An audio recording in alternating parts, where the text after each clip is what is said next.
Okay, hi guys. Welcome to the first Quarks to Quasars lecture by Horizon. Uh, this is an event where students like us get to interact with and talk to professors and listen to them talk about their work basically. So today we're joined by Dr. Suresh Doravari from IUCAA Pune. He is a scientific officer at IUCAA and has been working in the LIGO India business for about 15 plus years now. And even before that, he had worked at LIGO USA for many years. And if you want more credentials, I'm sure you can all look it up on Google. I don't want to waste your time with more boring credentials. One very fun fact is that he was actually part of Horizon many years ago. And he has done his master's at MSc from the physics department at IITM. And obviously back then it was not called Horizon, it was called the Astro Club, but he was a very active member. And yeah, I actually had the opportunity of interning with him, under him this summer, and he's here to talk to you guys more about the research opportunities, the work that is involved in gravitational wave detection, and yeah, basically other potential opportunities and ways that you guys can contribute as students. So I'll hand it over to Suresh sir now.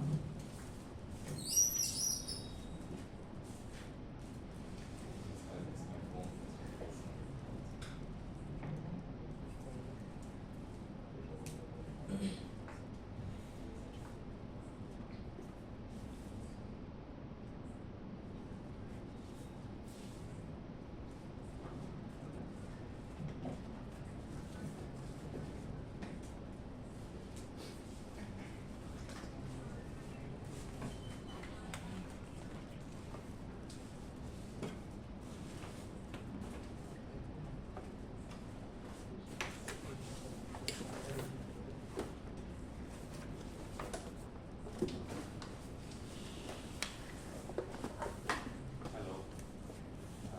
Good evening to all of you. I'll try to keep my presentation short so that you don't miss your dinner. But if you ask me a lot of questions, I am not responsible.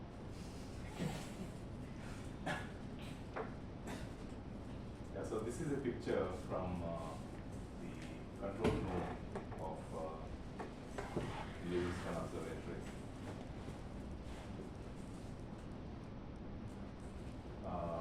Just to give you a picture of what it looked like, this was actually quite old. I don't know if it looks different now, but it roughly looks the same. What you see out here are cameras looking into the laser beams, and if the interferometer is not locked, these screens will be flashing with light beams like any laser fireworks. But once everything is locked up, it looks very steady like this. And these screens show the data analysis of the various, how many channels of data do you think a LIGO interferometer collects? Each interferometer collects 2.5 lakhs of data streams, 250,000 channels of data continuously recorded to characterize the instrument. And of course, it takes an army of people to keep track of the entire instrument. So today, I will be largely talking about the technology that goes into these extraordinary instruments. But to begin with, I'll give you a small introduction to gravitational waves and why we are so interested in them and how we detect them. I'm sure some of these pictures are quite familiar to you, but there may be some in the audience who are new to gravitational waves and what causes them and how we detect them. So I'm going to go through it quickly. We can come back to it if you have some questions later. Gravitational waves are generated typically by accelerating masses, which are fairly large. Well, technically speaking, any accelerating mass will generate a gravitational wave. But you and I, sitting on a motorbike and accelerating generates a very tiny gravitational wave. Whereas we are talking about something that we can detect, and these are orbiting black holes. There are two black holes, like a binary black hole system that is orbiting around each other. And these, when they gradually lose energy as they orbit each other, and they come closer and closer, and as they come closer, they speed up. So the gravitational wave results in a loss energy from the binary system. This was actually known way back in 1970s when Hulse and Taylor, these are two gentlemen, who discovered the Hulse-Taylor pulsar. And this pulsar, they time the pulses which are arriving, this is a radio source. So they time the pulses, and these radio pulses occur at specific intervals. But as they come closer, as the orbiting system comes closer, the duration of the orbit they were able to measure, and the duration of the orbit gradually decreased, which means they're orbiting faster and faster around each other. And Einstein had already predicted that gravitational waves exist and that they will carry away energy from an accelerated mass. So they calculated the amount of energy lost, and they fitted, so the black line is actually the theoretical fit from general relativity, whereas the points, the red points are measurements of the orbital period. And so they fitted exactly, so people knew way back in 70s that gravitational waves exist and that a binary system which is fairly of massive bodies is going to lose energy. But this was in some sense an indirect detection. Whereas people had been proposing from about 60s onwards, starting with a gentleman named Weber. Okay, this is the generation of gravitational waves by a binary system.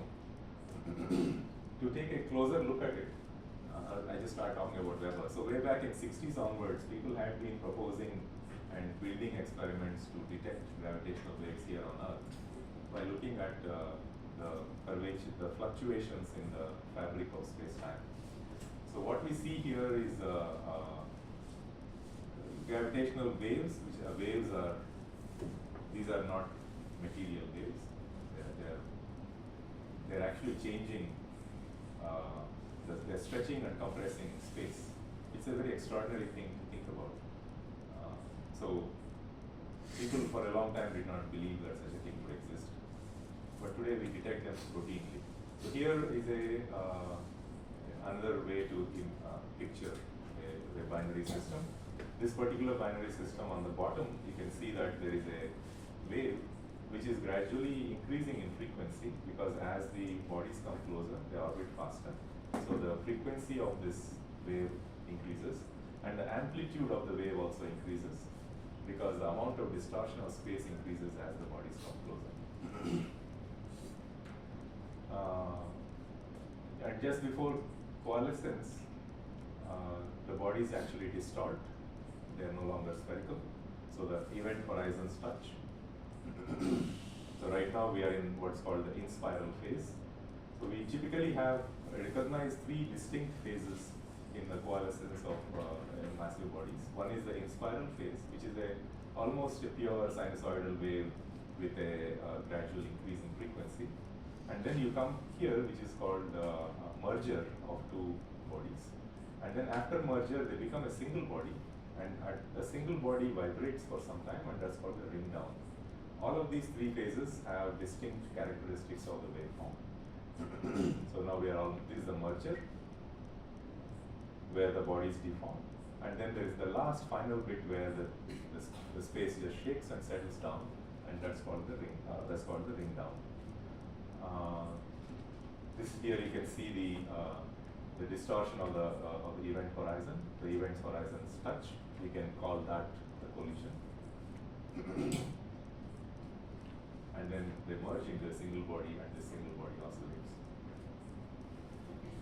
Now, all of these simulations that I showed you before are like in two-dimensional simulations, but we know that space is not two-dimensional, it's three-dimensional. So the waves actually propagate in three dimensions. And the next simulation shows you what that looks like. And I forgot to give credits here, but it's not done by me. All of this is from someone who has simulated this using a numerical simulation. So here, I'll pause this. Oops.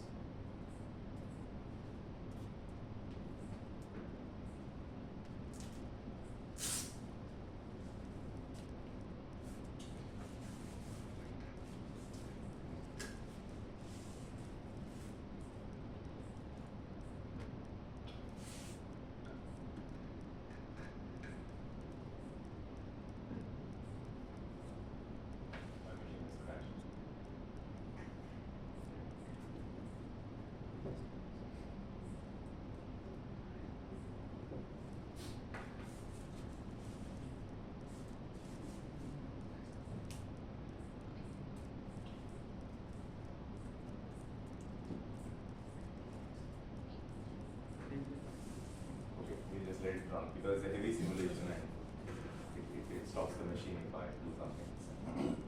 So initially we have these two bodies which are oscillating, and you can see there are three ellipses. There are some 4 or 5 ellipses around.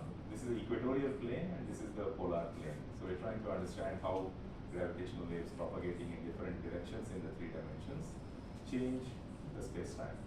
So here we are saying that these ellipses, you can see that the distortion of these ellipses is different. This is the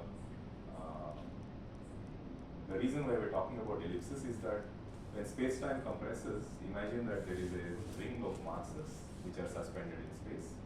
And when this gravitational wave passes by and it stretches and squeezes space, the masses act as markers. So you can trace the stretching and compression of space.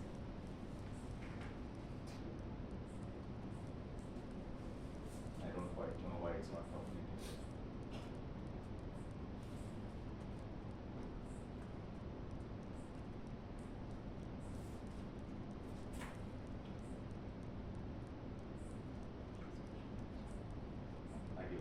I think my computer is too slow for this. So, if when we, okay, I'll just summarize what happens in this case. When you have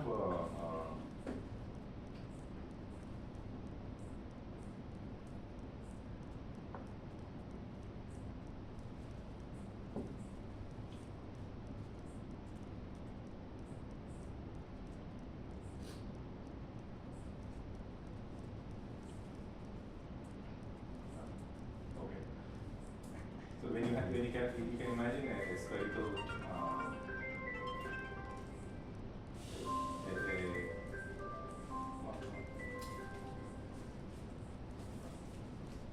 so when you have a spherical coordinate systems and you have the orbital plane of the two bodies which are orbiting in the equatorial, let's say horizontal plane. Now obviously there is a geometric difference on whether you are looking at the source in the plane or perpendicular to the plane. So when you look at the source in the plane, the gravitational wave actually stretches and compresses space in a kind of the ellipse which we have showed you there. It just oscillates like this. But when you're looking at this, so when you looking at the emission of the wave in the perpendicular or the polar direction, the ellipse actually rotates like this. So there is an ellipse which is stretched, but the ellipse rotates. It doesn't oscillate. So these are called different polarization states of the gravitational wave. So the gravitational wave also has a polarization. Now this particular simulation shows you how a gravitational wave passing through a set of ellipses, like flexible ellipses, how it the flexible ellipses are tracing how the space stretches and compresses. Here you have, you can see that if you follow one of these guys, it is stretching vertically in half the cycle and then stretching horizontally in the other half of the cycle. So if I were to mark this, if I were, let me see if I can get it right. So that is the vertical extent and that is the horizontal extent. So it's an ellipse which has stretched vertically in half the cycle and stretched horizontally in the other half. And this is crucial as a property of gravitational waves because that helps us to detect them. And if you want a particular name for it, these are called, in electromagnetism, you have a dipole and you have dipole radiation. In gravitational waves, they are quadrupolar radiation. However, they share one thing in common, they are both transverse waves. That means the distortion happens in the direction perpendicular to the propagation of the wave. Now, that particular ellipse is out here now. So let us say we want to detect the curvature of the stretching and compression of space. We would like to put markers on the edge of this circle, like this is one marker, this is one marker, and this is a central marker to see how the distance between this structure and this structure are changing. So if a gravitational wave were to pass by, this circle would then stretch vertically in half the cycle and stretch horizontally in the other half of the cycle. So if we were to, if we want to measure that, a Michelson interferometer is a natural way to do that because a Michelson interferometer can only sense. How many of you are familiar with Michelson interferometers? You kind of do it in your class, right? Your physics class. Good. So in a Michelson interferometer, you have a laser beam that comes here. Any light beam is fine, as long as it's a coherent light beam. So you have a beam of light here. It splits at the beam splitter into 50-50 light power. And it makes a round trip here and comes back. This goes and round trip and comes back. So this is like a racetrack. We are looking at how long light takes to go and come back, and how long light takes to go like this and come back. If the amount of time taken in the two pathways are equal, when the light comes back here, it would constructively interfere. And if one of the arms is slightly longer, the light would take a little longer. Then a trough in the wave would coincide with a peak, a mountain in the wave. So the peaks and valleys will coincide and they will cancel each other. So you get a darkness in the photodiode that you keep here. So this is a destructive interference if the arm lengths are adjusted such that the return light is delayed by a half a lambda. So when the gravitational wave passes by and these arms of the interferometer are stretched and contracted, you get constructive or destructive interference. So you'll see a flash of light here. This particular animation shows you that. So here is a light beam, it splits into two, and then it comes back and recombines. If there were a gravitational wave, we would see an oscillation of this nature. So what exactly is happening here? We have a light beam that splits. It goes to the end of the arm, it reflects. When it reflects, actually it flips the phase by 180 degrees. And then both of them flip and come back here, and then they recombine here. But now, when the arm lengths change, this combination can be a constructive or a destructive combination. So that's a constructive one, that's a destructive one. So you can have fluctuating light power on the screen that over here, and here you can, in this screen, you can put a photodiode and detect that particular light fluctuation. So this is how we detect gravitational waves in their simplicity. Of course, the real interferometer is more complicated. These are massive. Each of these arms that we showed in the interferometer are 4 kilometers long. This is a 4 kilometer. What you see here is actually a cement structure, which is called a beam tube enclosure. This is the Livingston Observatory. This is the Hanford Observatory. This is called a corner station. This is where the central beam splitter sits. The beam splitter and the laser are here, and the split beam goes down this arm for 4 kilometers and comes back. This goes 4 kilometers and comes back. Why do we need 4 kilometers? Why can't we do it with 4 meters?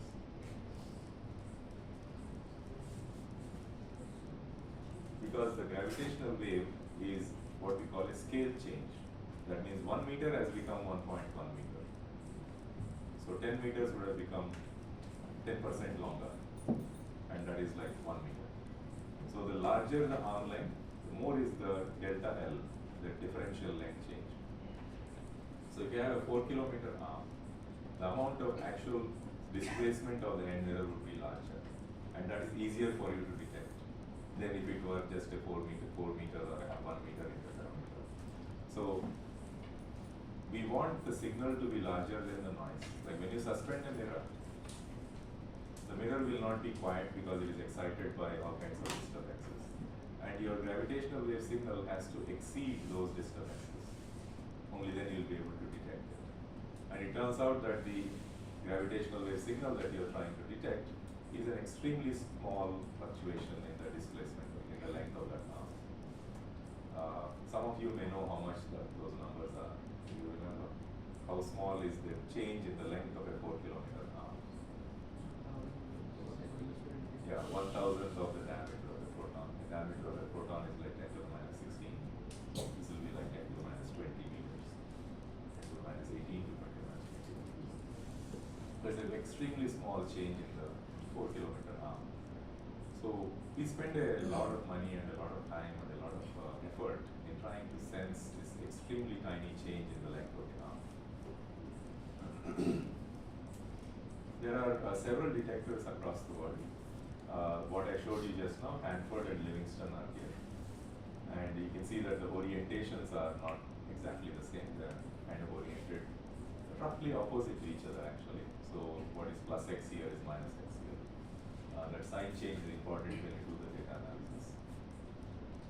There is the Geo 600. Geo 600 is actually a smaller detector. It's a 600 meter folded arm, so effectively 1.2 kilometers, but effectively we call it a 600 meter arm.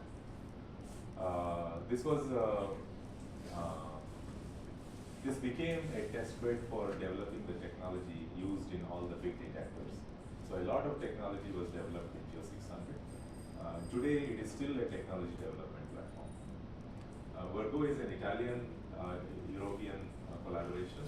It's a 3-kilometer long arm detector. These three actually are currently operating and taking data. They act as a network. So the right way to think about a gravitational wave detector is that it is like a radio antenna. It's like an antenna rather than a telescope. Because a gravitational wave detector detects gravitational wave radiation coming from any part of the sky. You don't have to point it anywhere. You just leave it there and it detects from anywhere. And because it detects gravitational waves coming from anywhere, you cannot tell where they came from. And you need to have several of these detectors and you need to combine the data. You can look at the arrival times of the wave. It may hit this detector first, a little bit later there, a little bit later there. And you can do long baseline triangulation process like you would do like spotting a ship from two telescopes on the coast. If you know how the telescopes are pointing at the ship and you work out the angles, you can tell how far away the ship is and where it is. So this basic process of triangulation, which is used in all surveying of land as well as in spotting, even in the stellar positions, you use parallax. It's a parallax effect. You can use parallax triangulation to locate the source in the sky. And the longer the baseline, the more accurate is your positioning, what we call sky localization of the source. Kagura is a Japanese detector, which is kind of coming up to speed. They're still working on it. And LIGO India is what is our focus. We are planning to build one and have it operational by early 2030s. We are just about starting now. The government has funded it, and we're about to release the contracts for building the site. I'm sure you're all familiar with this story. The first detection was on 1509-14, 14th of September just passed, so the 10-year anniversary of the first detection just passed. And there are many groups in India and abroad who are celebrating this as a 10th anniversary. This was a collision between two black holes. Each black hole was about 30 solar masses, 35 solar masses and 30 solar masses. The remnant, however, was less than the sum of the two by 3 suns. So 3 solar masses of matter was instantly converted into energy and radiated away as gravitational waves. So this was an enormous amount of energy which to be converted into an enormous amount of matter that was converted into energy. So for a brief instant, it outshines every other source in the sky. So it is like 50 times greater than the light emitted by all the stars in the universe. So you can imagine how much energy that is. After the first detection, because it was a long-awaited event and these pioneers had worked on it for many decades, Barry Barish, Kip Thorne, and Ray Weiss received a Nobel Prize in 2017.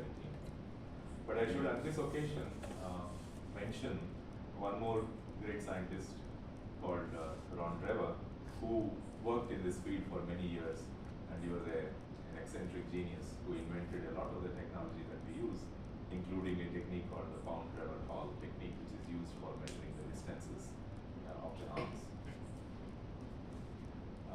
Out of these, now only Barry Barish and Kip Thorne are still alive.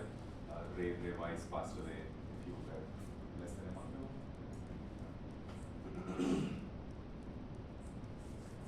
very soon after the first black hole merger, we were fortunate to find a neutron star merger. Now there's distinct difference between a black hole merger and a neutron star merger is that in a black hole merger, almost no electromagnetic radiation is emitted. So if the normal telescopes cannot see anything, only the gravitational wave detector can see it. Whereas in a neutron star collision, we can see an entire electromagnetic spectrum starting from, so once we receive the gravitational wave trigger, we see that gamma rays, X-rays, UV, optical, IR, radio, the entire electromagnetic spectrum lit up, and all these telescopes were able to turn to the source and see in that region what's going on. So we have an enormous amount of data in terms of what happened in this particular event. Literally every telescope on Earth which had access to this particular piece of the sky turned and looked at this event. I think when they published this paper, the server that was publishing the paper crashed for a day or two because everybody accessed this paper. It was one of the most popular papers at that time. Very recently, there was another event, just early this year, 2025, January 14. There was an extraordinary event, much brighter than the previous one. If you see this, I think the signal to noise ratio is not better. I forget the signal to noise ratio of this. But the signal to noise ratio of this event is 80 times. I'm not mentioning it here. So this is a very, very bright event. Bright in the sense that it stands well above the noise, 80 times louder than the noise.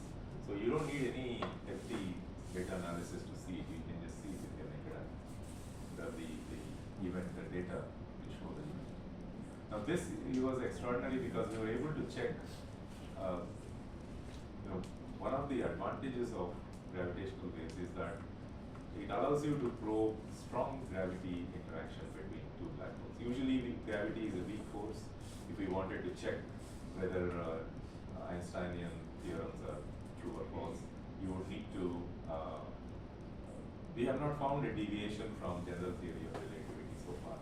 No, none of the observations we have made, none of the experiments we have done, they have all been in agreement with Einstein's theory. But we are always trying to find the limits of this theory. How far can we stretch the validity of this theory? One of the regions which we find very hard to access is what we call strong gravity regimes. What happens very close to a black hole? Does the Einstein theory still hold, or is there something different close to a black hole? So that kind of a physics is only available when you have mergers between black holes, and then we can compute using Einstein's theory what is the waveform that we expect and what is the waveform that we observe. If there is a difference between them, then we know that there is something missing in the theory.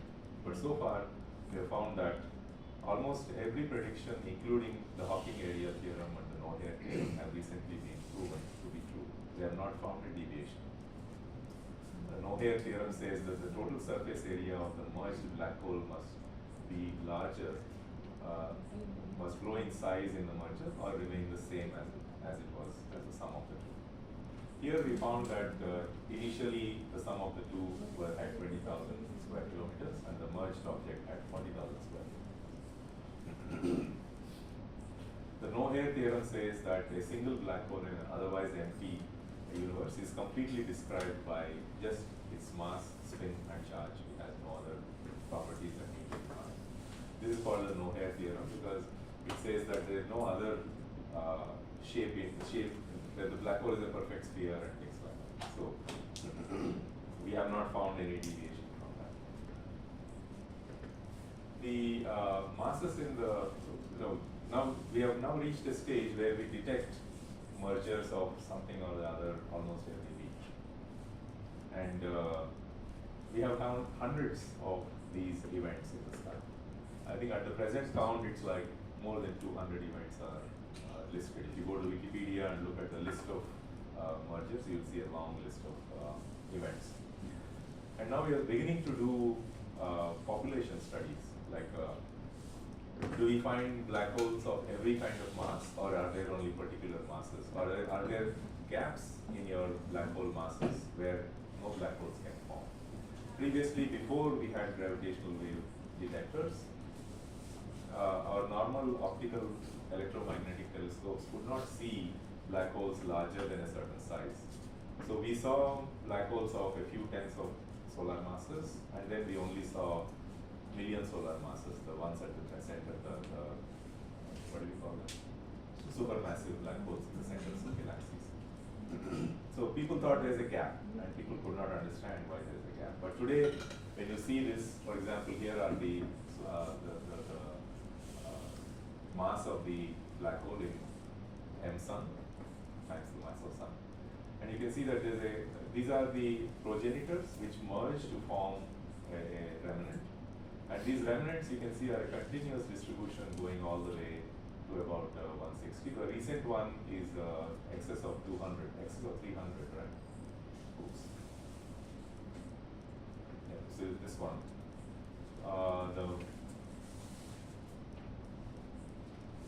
This thing merged.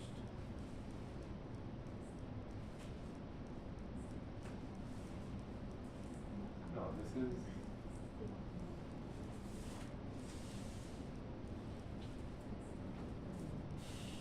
Yeah, I think this left a remnant of almost 300 solar masses. It's a very heavy thing. I must have got this data from the first one.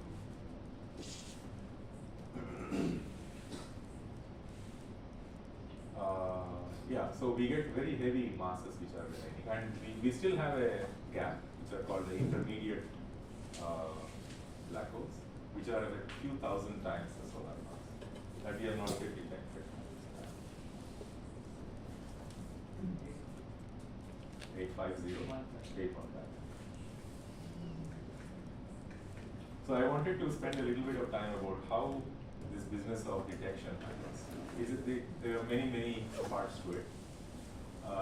Let's say the first part is understanding how sources generate gravitational waves. So we model all kinds of sources, black holes, neutron stars, pulsars, what kind of supernova explosions, what kind of gravitational waves do they generate. This is a numerical relativity calculation. Typically, the reason why it's a numerical relativity and not analytic relativity, because we are talking about strong gravity, where the distortions of space-time are very high, and that cannot be addressed as a perturbative theory. You need to actually do the full numerical relativity calculation. That's one of the contributions of Kip Thorne. He developed the methodology and the numerical calculations which have made it possible for us to calculate the waveforms which are generated.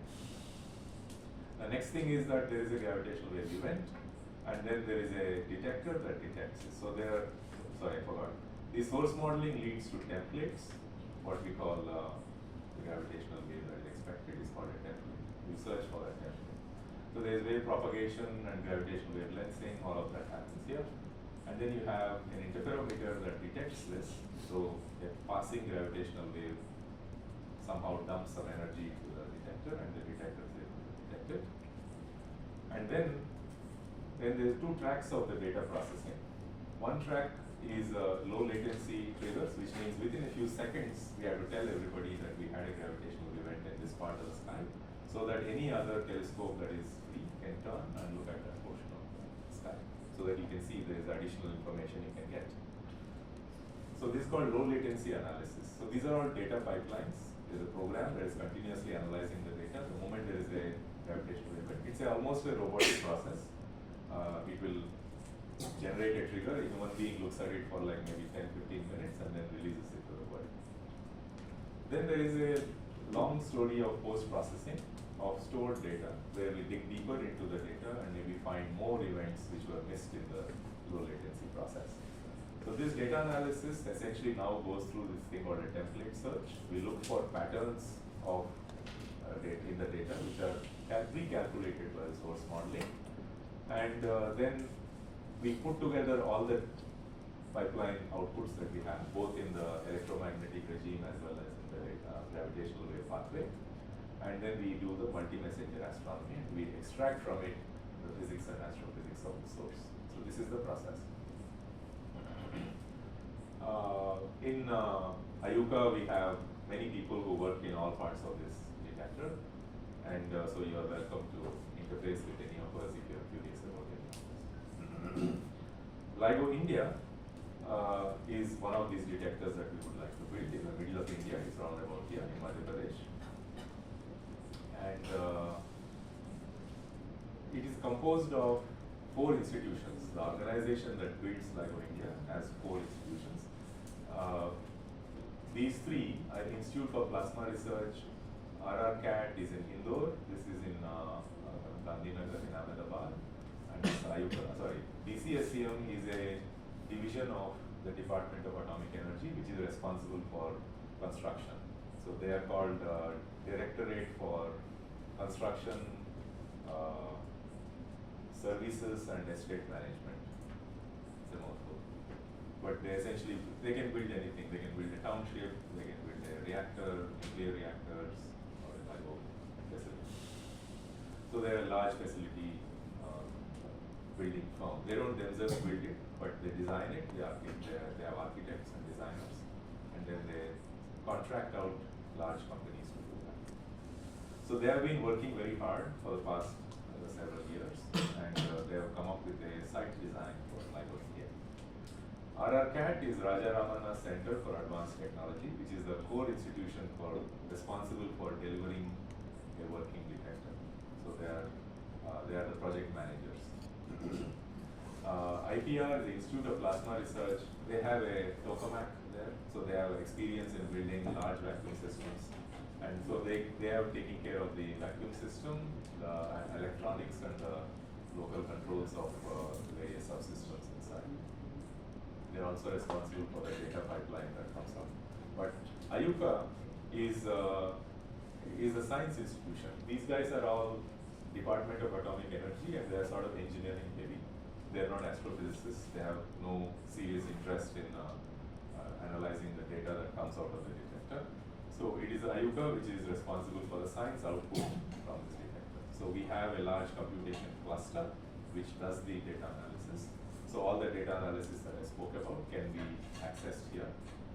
And in the long run, after the detector is built, the responsibility of running the detector and keeping it operational and taking observations from that is also the responsibility of IUCAA. But that comes after the instrument is built and after the first science run. The first science run is just to demonstrate that everything is working fine. We are also responsible for developing the manpower for doing what is called detector commissioning. I think this is a word which is somewhat unusual in most activities. Usually, most people talk about assembly and use of an instrument. But between assembling an instrument and using an instrument, there's a long process of troubleshooting, because every time, imagine you've got a car and you're assembling it for the first time. The first time you assemble it, it's not going to like turn the key, it won't start. Right? Everything that can go wrong with it will be going wrong with it. So it takes a long time to figure out what's going on, to troubleshoot, and then achieve what is called design sensitivity. That means you have to reach the sensitivity at which the instrument was like conceived, what was planned as its ultimate sensitivity. LIGO India is motivated by, as I mentioned in the beginning, a long baseline in your triangulation gives you a much better localization of the source. This is what happens when you have Hanford, Livingston, and Virgo as 4 detectors, and this is Hanford, India, Livingston, and Virgo as 4 detectors. You can see that the source localization has shrunk significantly. It is almost like 1,000-fold improvement from one single detector to an array of 4 detectors, with India as one of them. In addition to this, there is also something called the network uptime of the network. If you have 3 detectors, if one of them goes down, you essentially lost the ability to source localize. Then the source is like really a big patch of sky, and you can't tell anybody where to point your telescope. If you have 3 detectors up all the time, then you have a pretty good chance of localizing the source. So having 4 detectors means that the uptime of the network goes up from about, say, 40%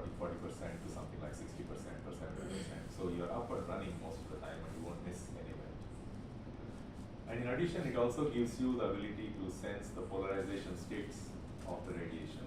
So it gives you much deeper physics knowledge of the source. LIGO India project is a kind of an artist's visualization of this. It's in Hingoli district of Maharashtra. It's a very dry and a flat region. There is nothing around it. No heavy industry, no massive airports or railway stations or things like that. So vibrationally, it's a quiet place. Talking about sensitivities, I said to reach the design sensitivity, to give you a flavor of how long it takes, the commissioning phase. In 2019, we were here in advanced LIGO, and we have gradually improved our sensitivity in about, in 2015 we were not much worse from this. And from 2015 to 2025, we have gone a few factors, maybe like 2 to 3 times better. This is advanced LIGO plus, A plus design. It is currently running in 2025. So this is the kind of detector sensitivity that we expect. But this is not, okay. To do better than A plus, we need to change the detector design. And to do really well, you need larger detectors. So up to here, up to 2030, the Voyager is a 4 kilometer by 4 kilometer detector. These others, in the 2035 time zone, these are planned detectors of a much larger scale.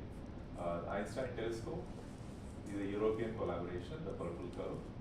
That is an underground triangular shaped detector, which is 10 kilometers on the side. So it's an underground tunnel which is 10 kilometers triangle. The Cosmic Explorer, which is the 2035, is an American proposal. Both these proposals are at the proposal stage. We're still looking at how to fund these things. They are 3 times more expensive than LIGO. LIGO costs about $300 million, whereas these will cost about $1 billion. So it's an expensive instrument to build. No single nation is able to afford these things, so we usually have multinational collaborations which build these detectors. What is the true value, or what is astrophysical reach of these detectors? If I take the kind of science that we can do precision cosmology, extreme matter, extreme environments. We can do extreme gravity and fundamental physics. We can do black hole from the edge of the universe. We can see all the way to the edge of the universe if you had these future next generation detectors. So we are right now in the second generation detector. We had an initial LIGO which operated from 2002 to 2006. Then we have the advanced LIGO which is operating from 2015 and now continuing. We will probably give up on the advanced LIGO when the next generation, the third generation detectors take over. So these third generation detectors are the Einstein telescope and the Cosmic Explorer. So this tells you the reach of these detectors. These yellow spots are neutron star binaries. The white ones here, white dots, are the black hole binaries. And these, Now, right now, we are here in terms of advanced LIGO. This is advanced LIGO plus, A plus. And you can see that we can see the black holes with advanced LIGO plus. We can see a significant portion of the black hole population, but still not all of them. The A plus can probably not see any of the neutron star binaries. That's why we have so far actually only one detected loud neutron star binary. But the next generation detectors, for example, Voyager is an upgrade on the A plus, but it's a different wavelength, different mirror substances and so on. It can begin to probe, it can see almost all the black holes here, whereas it still begins to sample the neutron star binaries, but it cannot go much beyond that. We really need the large detectors in order to see. Once you have the like Cosmic Explorer, for example, you would see almost all the neutron star binaries and almost all the black hole collisions. That means you can see every black hole collision in the universe. So that's the reach of the future detectors. all the way to the beginning of time. That's the other, I forgot to mention that all electromagnetic telescopes, the distance to which you can see, the distance is the same as going back in time. You can see back in time to what is called the recombination era, when atoms were first formed. Before atoms were formed, the universe was opaque. The initial Big Bang soup of plasma was too hot, and the photons could not escape this plasma. So the universe was opaque, and you could not see what happened before the atoms were formed. Once atoms were formed, the universe became transparent, and light could propagate, and then we receive the light. The radio background that we see is from after the atoms were formed. But if you want to see what happened before that, you can see it only with gravitational waves, because gravitational waves will propagate through matter, and they don't need, they are not, the opaqueness of electromagnetic space doesn't bother them. So now comes what is the culmination of all this story? The story now involves you, because all these future detectors that we are building requires young people to develop the technology to build them, because the technology required for these extraordinary detectors of the third generation doesn't exist right now. We know that we can do it, but we have not done it. So we actually had to develop the technology needed, the seismic isolation techniques, the laser systems, the detection techniques, all of them require to break new ground. And all of that, it's an ongoing research. Every year, the LIGO Science Collaboration publishes what is called an instrument science white paper, both in the data analysis domain as well as the instrumentation domain. So these outline what is the currently ongoing research in the global scenario. So wherever, if you are curious about what's happening in this field, what's happening in that field, this is a good place to start, because you will get a global picture in one paper. Currently, the instrument science focus in 2025 is these are called instrument science packages 1, 2, 3, 4, 5, 6. So I, as a collaboration member, can sign up to do one of these things.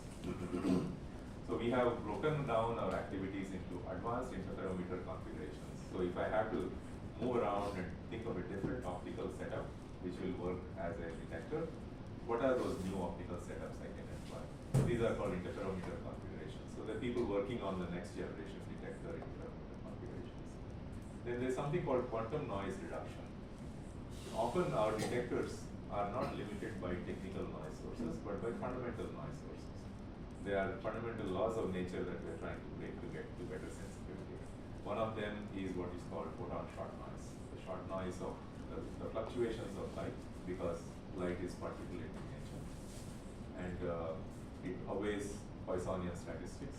The Poissonian statistics demand that there is a certain amount of intensity fluctuations, and they stop us from detecting gravitational waves.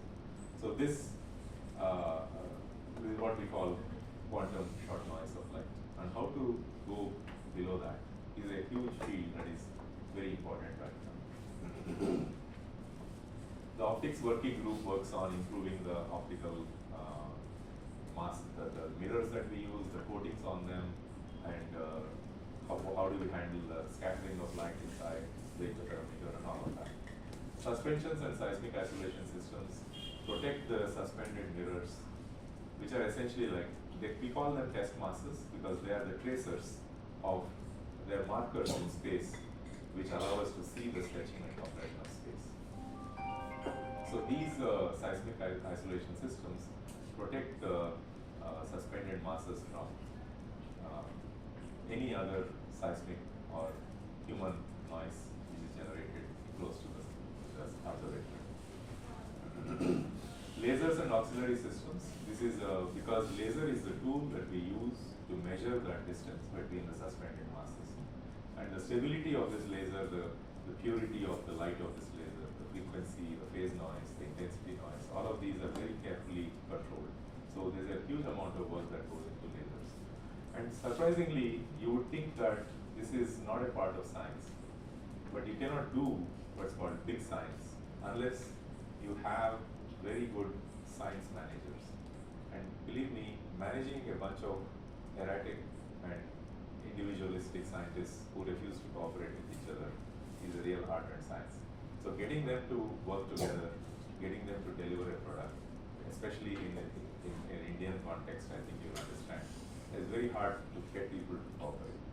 So having very charismatic and inspiring leaders is very important for an enterprise which involves thousands of people spread out across decades of time, spread out across the entire world. You have to get them to work together to achieve an extraordinary instrument. So it requires leadership. In this talk, I wanted to highlight quantum noise reduction as one of our focus areas, which even IUCAA and many places, even Anil Prabhakar here, we are focusing on, because it's a very crucial technique for reducing noise in the detectors without increasing the light power. When you increase the light power, a lot of things happen in the detector, which becomes very difficult to control, because light gets absorbed in the mirrors. It heats up the mirrors tiny amount, then the mirror curvature changes, and the interferometer no longer works. So we have a thermal compensation system to compensate for that. But we have so far not been able to cross and reach the maximum light power that the instrument was actually designed for. We were hoping to run the detector with 200 watts of input light, but right now we are able to run it only at about 60-70 watts of input light. Because when we increase the power, the instrument goes haywire and we are not able to control it anymore. So because we are not able to increase the light power, but we still want to make progress on the sensitivity. One way to do that is to employ this kind of quantum noise reduction techniques. We have optimization of the detector itself to utilize what's called a squeezed light property. Light has, light obeys Heisenberg uncertainty principle. So it has energy fluctuations and phase fluctuations of the light waves. And if we are interested more in the phase, because phase is where the time of light is encoded. So we want to focus on reducing the noise in the phase at the cost of noise in the amount of energy. So it's a delta E, delta T is less than half h cross omega or something like that. So, the Planck's law is less than half h, no h cross.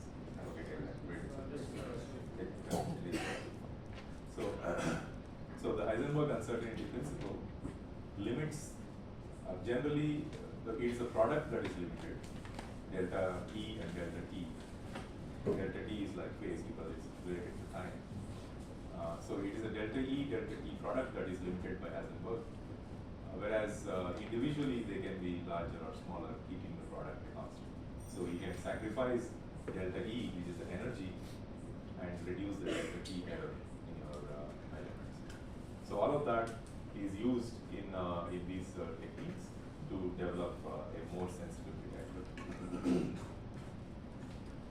There's another aspect which is also of great focus for us, which is the suspensions and seismic isolation systems.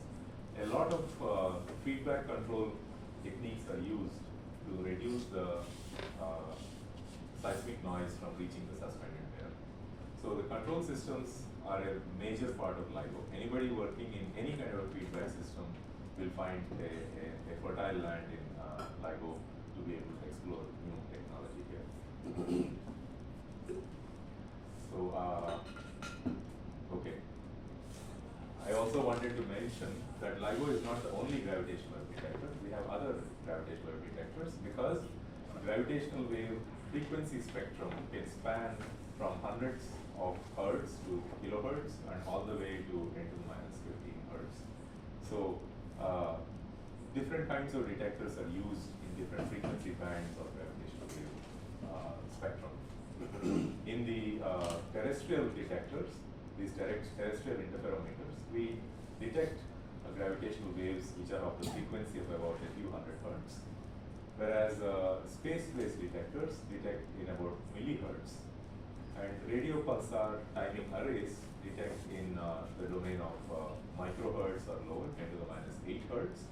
And below that, well, if you say there's a wave whose frequency is 10 to the minus 8 hertz, it means the period of the wave is 10 to the 8 seconds, right? So it's a very long-lived wave. But if you go even below 10 to the minus 15 seconds, it looks almost like it is stationary in the sky over a human lifetime. So these are detected by essentially polarization rotations in the cosmic microwave background. So this is a CMB background experiment, which is like a normal optical telescope, radio telescope, because you're looking at the microwave background. But you're looking at the polarization of the microwave background, and the Big Bang, the very initial fluctuations of density in the universe have left an imprint in the cosmic microwave background, which can be sensed as rotations of polarization. So the primordial gravitational waves can also be sensed. So these are all exciting experiments. LISA is a space-based experiment, which is millions of kilometers, 3 flying satellites, and you measure the distance between the satellites. This is slated to fly in about 2035 or 2040. In between these, there is actually another set of experiments here, detectors here called decihertz. They operate between the space-based detectors and the terrestrial detectors. Now, when you come into this field, I wanted to give you a sense of the skills that are necessary to do gravitational wave detection. How will they percolate into society, and how will they help you to do any other kind of work in any area of engineering or science? So, for example, if you take detector characterization,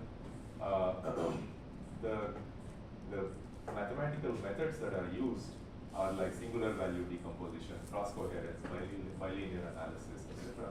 And they require skill sets which are typically in computational domain. And eventually, you'll find that many problems which involve big data analysis or complex data sets will involve similar analysis techniques. So what you use in this domain can be easily transferred into other domains in engineering or science. Similarly, if you take instrument science, where you have precision measurement and big data management, they require ability to manage complex systems and complex analysis of these systems, and do what is called noise budgeting. That means you have to understand the source of noise in a precision device, and then be able to mitigate that noise you have. So this leads to non-destructive testing and things like this quantum measurement, quantum metrology. All of that goes into this here. So each of these fields therefore has a pathway.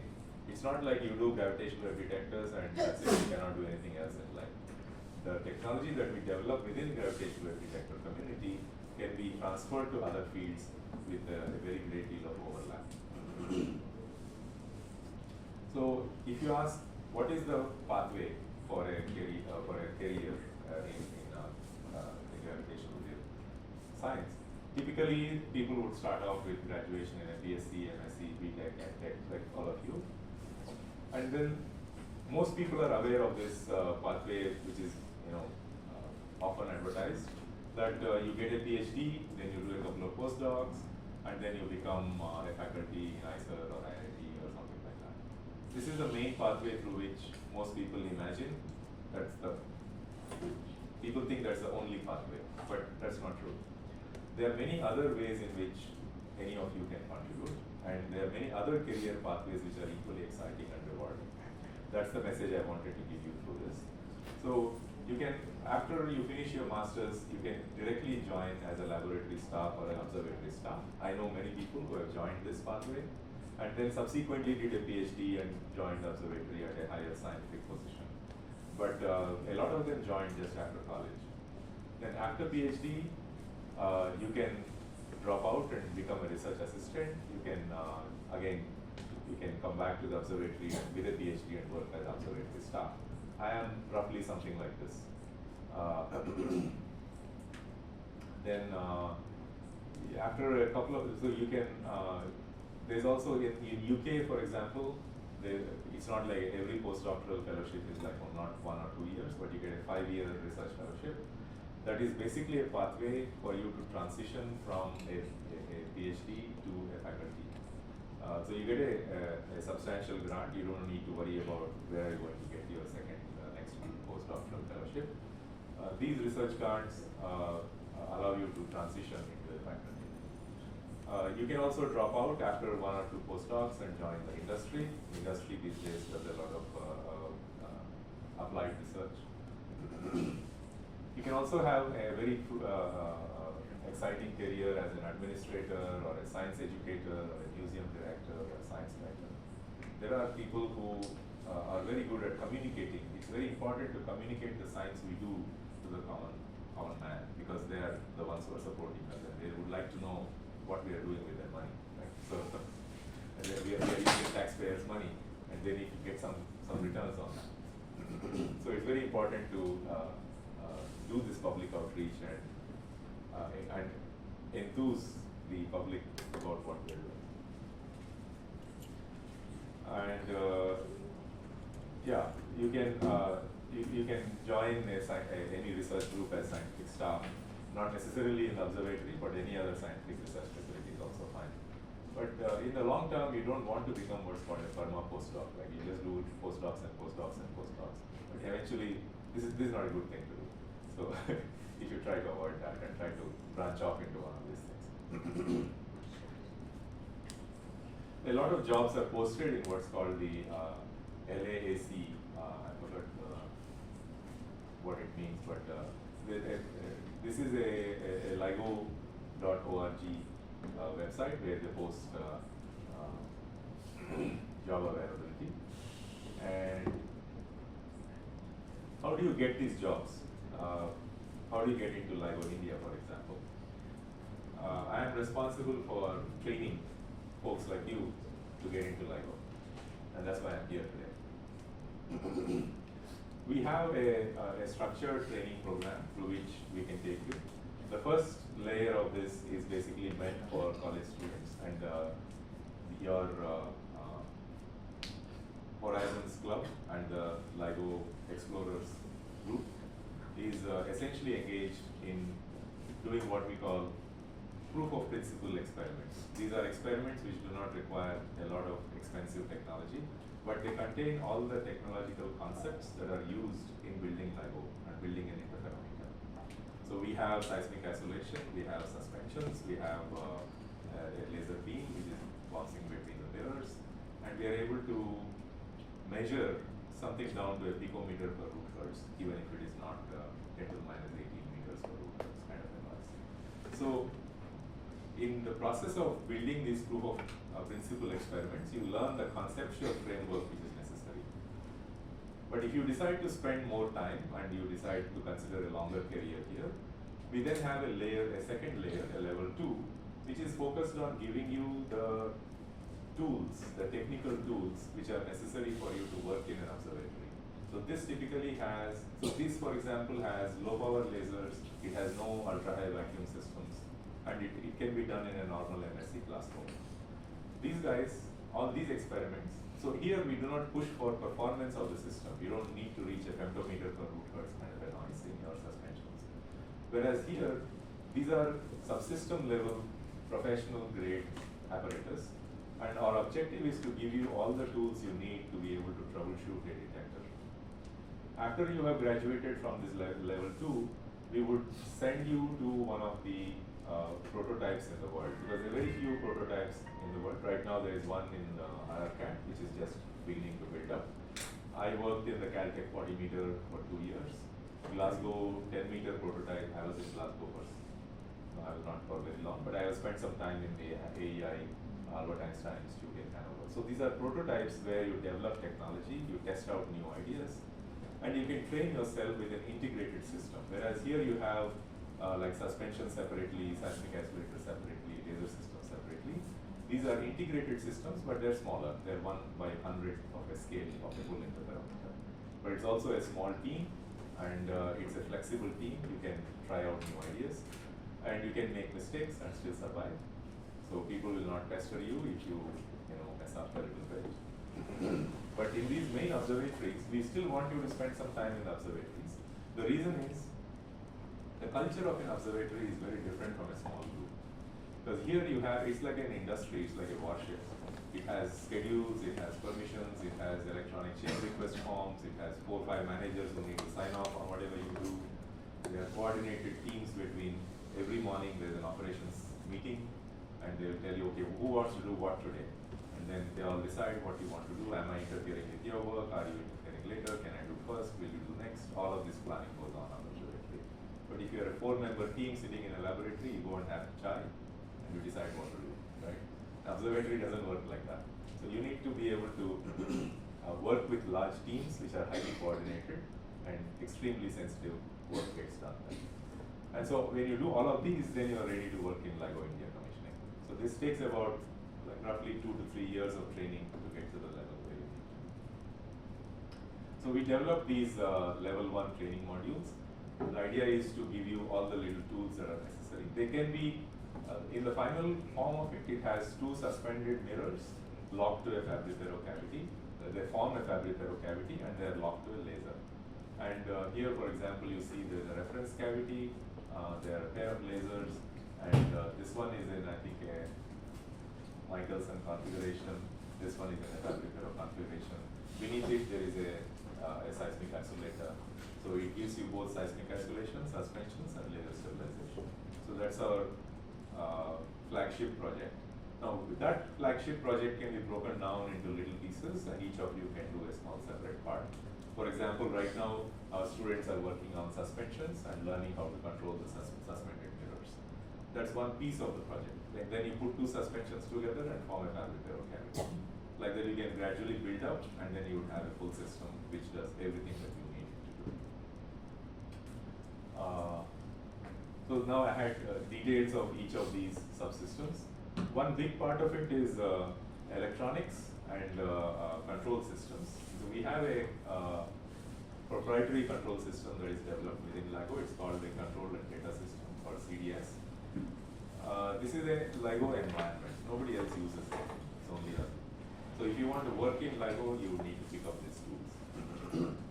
But it's a powerful system. It can work over 8 kilometers. It can do millisecond, microsecond level timing. And it can do coordinated, synchronized computing across many, many systems. Yeah, so we have, from what I have said before, so far, you have optics, you have electronics, you have mechanics, you have interferometer control. So you have many, many engineering fields which have to come together to make this happen. And I think added to this is now this quantum optics as a new feature for reducing quantum noise in systems. To encourage students to join us and work with us, we offer internships, both summer and winter internships. They are often advertised in this webpage called the Research Opportunities for Students. It is run by us at IUCAA. And we screen the applications for LIGO, for Australia, for Glasgow, as well as for Indian institutions. So whoever wishes to work can apply to these. They come up around this time, October, November time. So I encourage you to apply if you're interested in this. The key way to secure these places is to have a sustained and demonstrated interest in experimental physics. So it's not good enough to write a SOP, a statement of purpose, using ChatGPT, saying I'm very interested in gravitational waves. Nobody's going to believe you unless you can demonstrate it. So you should have a demonstrated interest of long track record of having contributed. So the sooner you start and build that resume, so that you can prove that you are interested in this field and you are genuinely excited, that's how you land this position. Because the competition is like maybe not as bad as IIT BTechs, but it is still like 1 in 500, 1 in 300 kind of ratios. Yeah, so if you are still not going to miss your data. Tick. What's the time?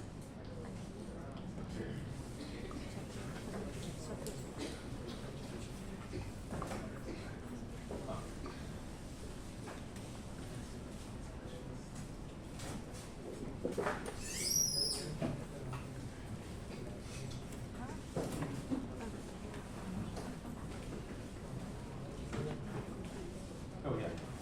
So are all gravitational wave detectors based on a Michelson interferometer? No. For example, the space-based detectors, For a Michelson interferometer to work, the light has to bounce off a mirror and come back, and then it has to interfere destructively or constructively. And often we use these Fabry-Perot interferometers to effectively lengthen the arms. All of that cannot be done in space because the distances are like 1,000,000 kilometers, and when very few photons return after the bounce off the mirror there. So they do a different thing called a phase meter. So they have in each of the satellites, they have a laser that is locked to a cavity. And when the light returns, they compare the frequency of this laser to the frequency of that laser, the phase of this laser to the phase of that laser. So they do what is called a phase meter. And then they deduce from that the distance between the flying satellites. You also have like the bar detectors, for example, which preceded these guys, and they used a different technology to sense the motion of the mass. Then you have pulsar timing arrays, which are just doing timing of pulsars that you see in space. So they also can see the fluctuations in the arrival times of the pulses. And they happen in a particular pattern, they know that there's a gravitational wave passing by. So there are many ways to sense gravitational waves. Professor, you had said that distortion was proportional to the average distance. Wouldn't it be inversely proportional because the closer you are to the source of the wave, the higher the force and therefore the higher the distortion? That's true. The closer you are to the source, the larger is the distortion of space-time. But what I was talking about is how big should our interferometer be? If the arms are just 1 meter long, how much is the expected displacement of the masses here due to the same source? Let's say there is a source far away and it's emitting gravitational waves. Those waves are passing through us. If I have a small interferometer, and then the displacement of the mirror is, let us say, some delta x. If I separate these two masses by 10 times, the displacement of the mirror, the change in length of this arm increases by that fractional change in the length of the arm. So we talk about the gravitational wave, the amplitude of a gravitational wave is talked about as a strain. It is a delta L over L. So if I change L, which is the length of the arm, the delta L increases proportionately for the same strength of the gravitational wave. So if I have a 1 meter one, it changes less. If I have a 100 meter one, it changes more. That's what I was talking about. Yes, Professor. And we need a larger length in order to measure the changes. Wouldn't it be more efficient to have like a spiral sort of structure so you can increase the length while maintaining space efficiency? Well, what you're talking about is, can I repeatedly measure the length when you go around in a spiral like a loop? Yeah, like the detector as a loop, so that Yes, the so effective length is higher. in some sense we are doing that, because when we build a Fabry-Perot interferometer in the arm, the light bounces back and forth many times. So that's what is called the finesse of a Fabry-Perot interferometer. It effectively lengthens the arm. So we have a 4-kilometer detector, but our finesse is about 100. So we have effectively a 400-kilometer detector. So the effective length of the arms can be increased by increasing the number of bounces light makes inside each arm. Yeah, so that's a good idea. Yes. Thank you, Professor.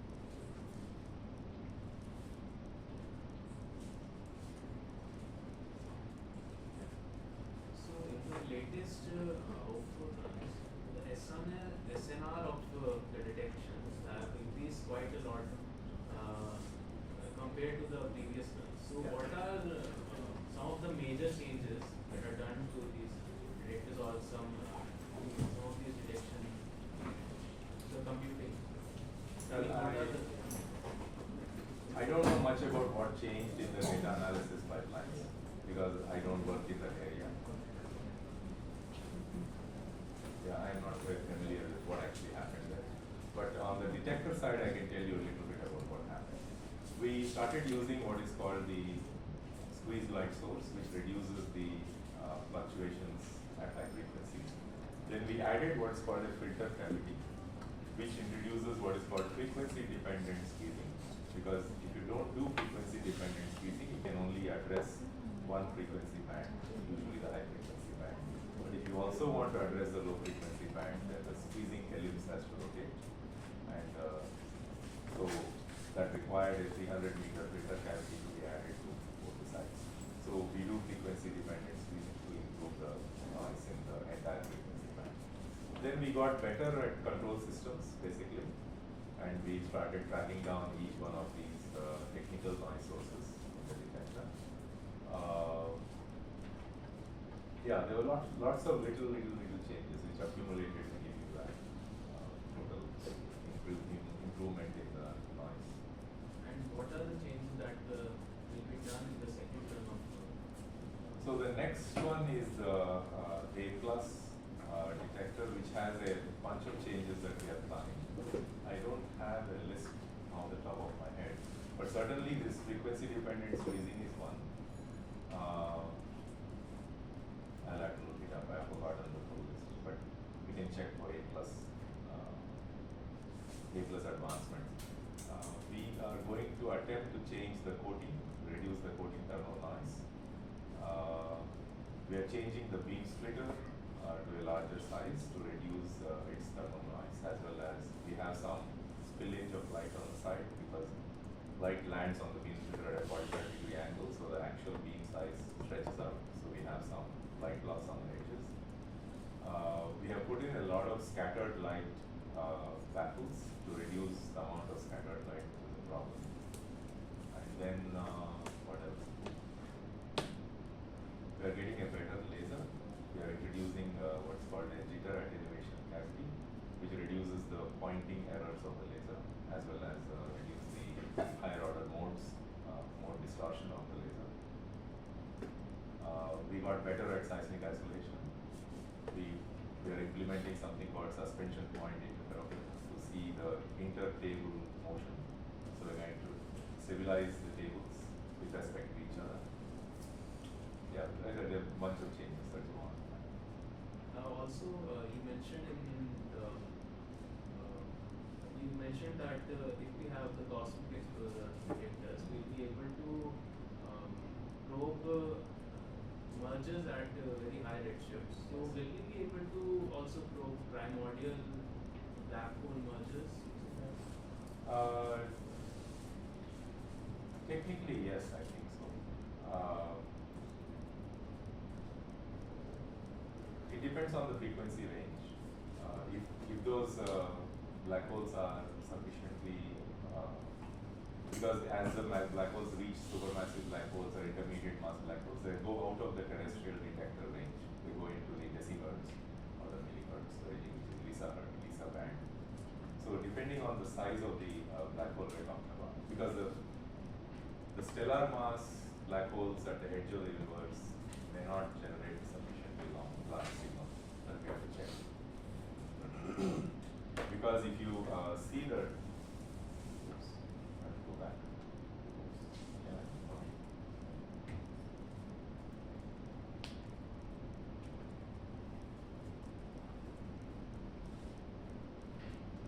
There.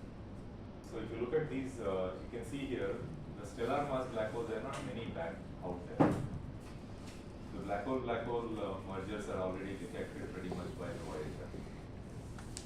The primordial black holes will probably be, we'll be detecting only the supermassive black holes, which will be in a different band. You can see the, I think, this is the redshift, right? So beyond redshift 10, we don't actually have any stellar mass black holes. This is a small token Oh. from Horizon.